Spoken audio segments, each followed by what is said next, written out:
Shall I start reading, Prabhuji? Yes, Mati. Hare Krishna. Om Ajnanatimirandhasya Jnananjanasalakaya Chakshurunmilitam Yena Tasmai Shri Gurave Namaha. We'll continue reading Srila Prabhupada Lilamrita book, chapter 17.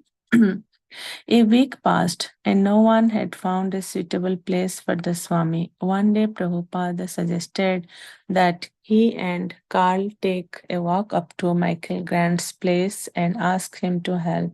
Mike, I was awakened one morning very early, and Carl was on the phone saying Swamiji and I were just taking a walk, and we thought we would come up and see you. I said, but it's too early in the morning. And he said, well, Swamiji wants to see you. They were very nearby, just down the street. So I had to quickly get dressed. And by the time I got to the door, they were there. I was totally unprepared, but invited them up. The television had been on from the previous night, and there were some cartoons on. The Swami sat between Carl and me on the couch. I was keeping a pet cat, and the cat jumped up on Swami's lap, and he abruptly knocked off into the floor. We began to talk, but Swamiji glanced over at the cartoons on the television set and said, this is nonsense. Suddenly, I realized that the television was on and that it was nonsense. And I got up very quickly, saying, why? Yes, it is nonsense, and turned it off. As Prabhupada talked, he tried to impress on Mike how difficult it was for him to live with Carl and Eva, and Mike listened. But was the Swami so sure he could not go back to the Bowery loft and live with David Allen? Except for that one incident, it had been a Already, nice. already, Mata, it looks like we already read this.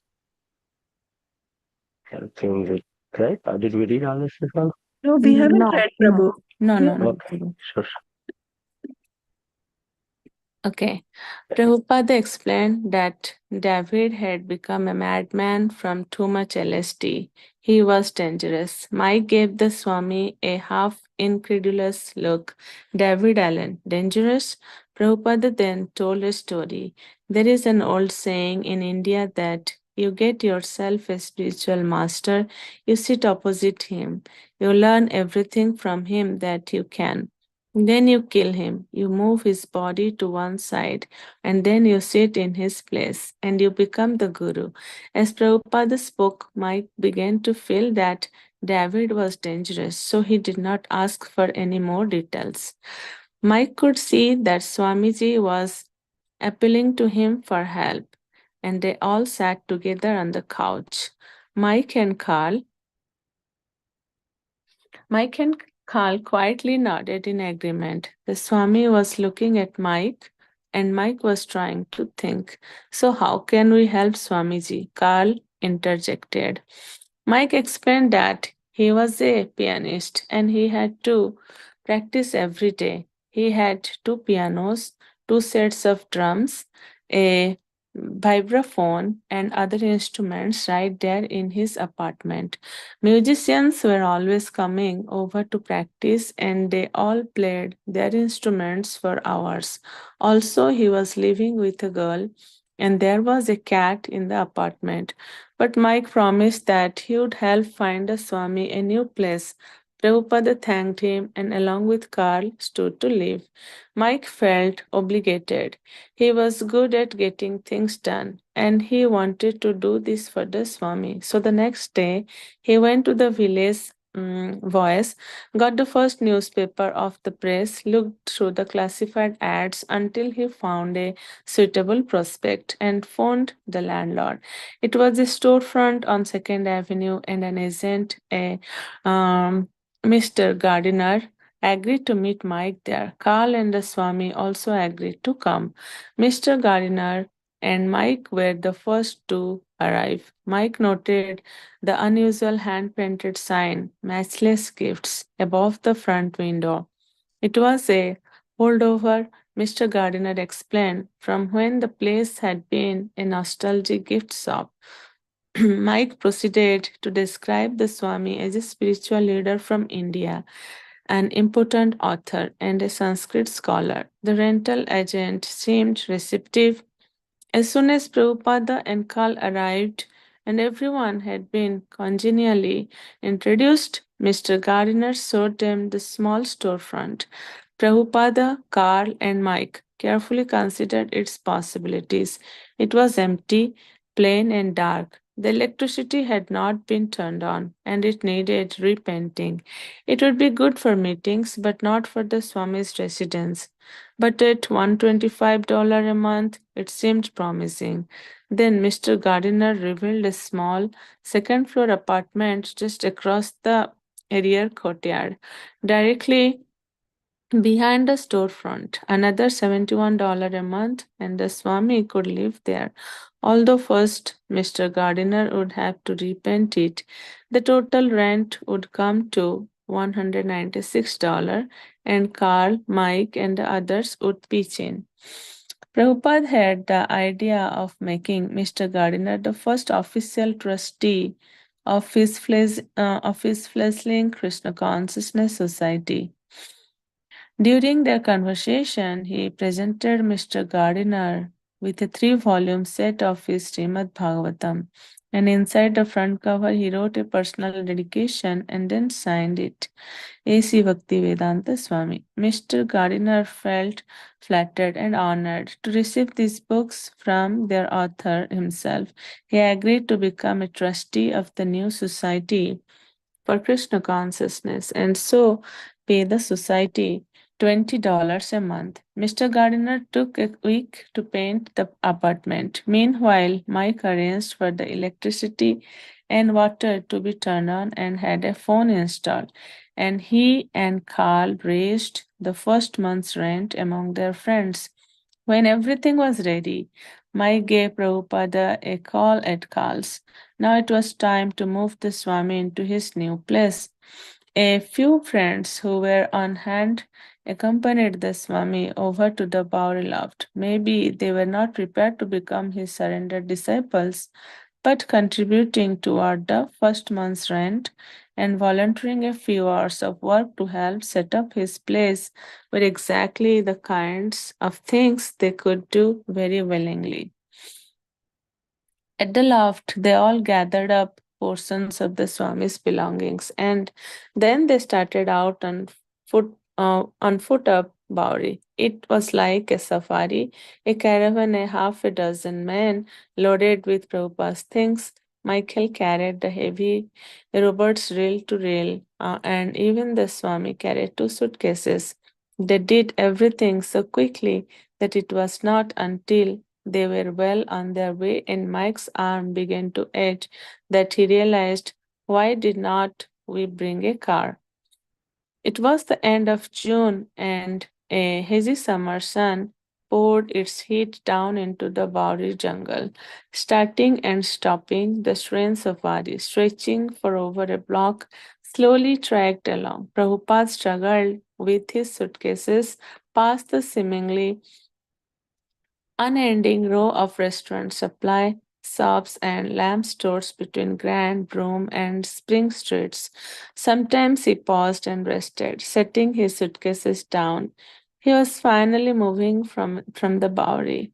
His electrician friend on 72nd Street would have been relieved, although perhaps he would have disapproved of the 2nd Avenue address also. At least he was finished residing on Skid Row. He walked on, past an homeless man outside the Salvation Army shelter, past the open door taverns, stopping at streetlights, standing alongside total strangers, keeping an eye on the progress of his procession of friends who struggled along behind him. We'll stop here. So, today's reading is very straightforward how Prabhupada moved from the Bowery after the incident of David Allen. Then he went to Carl and Eva's apartment, but however, Eva was not that cooperative with Swamiji, That's why Prabhupada wanted to shift from there also. So now, with the help of Mike, they and it was also like in Mike's apartment, it was not very suitable for Srila Prabhupada to live there. So all of them found a new place for Srila Prabhupada, and how Srila Prabhupada got the first trustee of his Krishna consciousness movement, Mr. Gardiner, and he agreed to donate $20 a month to the as a trustee.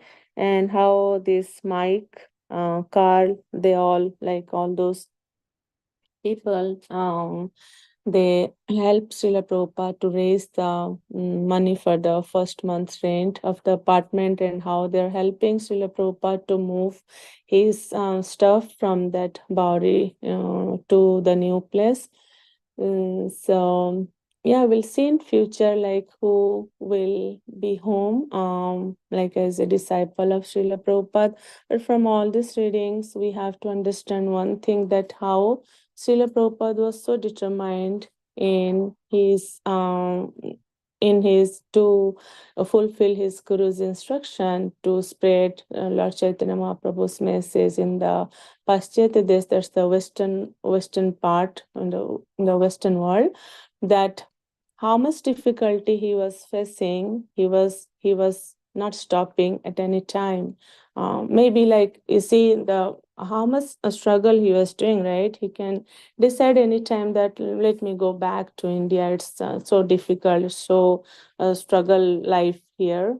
But he was unstoppable, because when you are so determined in your bhakti, and when you are so determined to fulfill your guru's instruction, nothing can stop you. You have to be that determined. Krishna will empower you definitely, and it's Guru's and Krishna's mercy that you can fulfill all the desires in the path of bhakti or devotional service. Yeah, so like one thing I remember from my Guru Maharaj, he was telling in one of his class recently that he will give us, he will help us, he'll give us his mercy, but we have to practice our sadhana. He cannot do that for us. So it is, we have to do our part. All those things we can see from the life of Srila Prabhupada, that he was struggling. Definitely, there was Krishna's mercy and Guru's mercy, but he was also doing his part. No doubt that he came for that mission, uh, but just to teach, it's all Krishna's teachings to everyone, that from the that we'll face lots of obstacles in the path of bhakti. Nothing is because we are in this material world, right? So which is like padam padam bipadam. So every step will face some obstacles. So it's not like we'll just simply do our bhakti without any obstacles. Nothing will come and just go back home, back to God. It's not like that. In material world means it's full with miseries. This is not our land.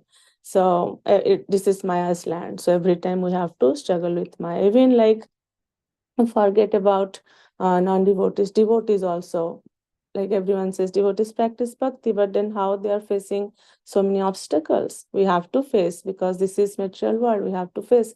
But while going through all these obstacles, and even we can use those obstacles as a blessing, as a blessing of Krishna and blessing of Guru, we can still be very determined and consistent